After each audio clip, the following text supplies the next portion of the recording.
গাজা রাফা বর্তমান বিশ্বের সবচেয়ে বড় কবরস্থান হিসেবে বিবেচিত হচ্ছে এখন। আল জিহাদ আল জিহাদ।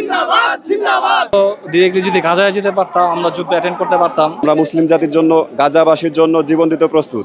বাংলাদেশ থেকে আমাদের যতটুকু সম্ভব হচ্ছে আমরা ততটুকু করার চেষ্টা করছি।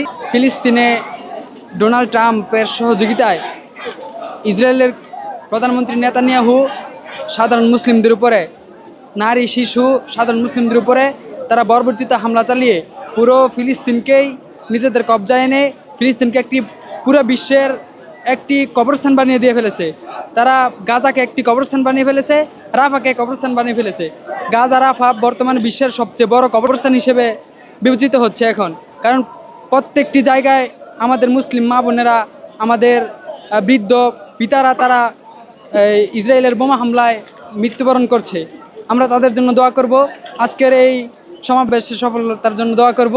আজকে আসছি ভাই আমরা ফিলিস্তিনের পক্ষে, ইসরায়েলের বিপক্ষে প্রতিবাদ জানাতে। ওরা মুসলিম মানে গাজার মুসলিম জাতিকে ওরা অত্যাচার করতেছে, আমরা প্রতিবাদ জানাই, তীব্র নিন্দা জানাই। আমরা চাই যে এই সরকার যদি মানে দেয়, পারমিশন দেয়, আমরা ওই দেশে যাই মনে করেন আমরা যুদ্ধ করতে প্রস্তুত আছি। যদি এই সরকার আমাদের ওই ফ্যাসিলিটি দেয়, ইনশাল্লাহ আমরা মুসলিম জাতির জন্য, গাজাবাসীর জন্য জীবন দিতে প্রস্তুত। আমরা চাই আমরা যুব সমাজ যারা আছি বাংলাদেশের পক্ষ থেকে আমাদের ফিলিস্তিন পাঠানো হোক। আমরা মুসলমানের পক্ষে যুদ্ধ করতে চাই। আমরা আল জিহাদ আল জিহাদ আল জিহাদ আল জিহাদ। আমরা সবাই চাই, আমরা যুব সমাজ আমাদের সবাইকে যুদ্ধে পাঠানো হোক। আমরা যারা যুবকরা আছি, আরো অনেক ময়মুরব্বী আছে, তারা সবাই ইচ্ছুক আছে, যুদ্ধে যাওয়ার প্রস্তুত আছে। আমাদেরকে যুদ্ধে যাওয়ার ব্যবস্থা করে দেওয়া হোক। আজকে যেই মুহূর্তে আমি আপনাদের সামনে দাঁড়িয়ে আছি, ঠিক একই মুহূর্তে ফিলিস্তিনে আমাদের ভাইদের প্রতি, আমাদের মায়েদের প্রতি, আমাদের বোনদের প্রতি হত্যাযজ্ঞ চালানো হচ্ছে এবং পুরো বিশ্ব নির্বাক হয়ে তা দেখছে।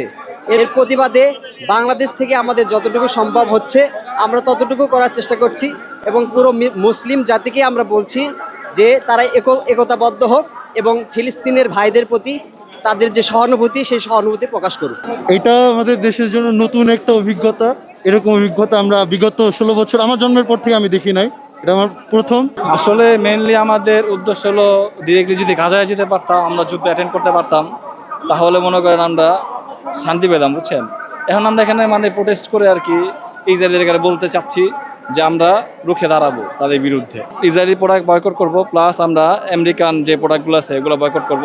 আজকের এই কর্মসূচিতে এসে আমার খুব ভালো লাগছে। আমি চাই আজকের এই কর্মসূচির মাধ্যমে আমাদের বাংলাদেশ থেকে সারা বিশ্বে একটা জাগরণ তৈরি হোক।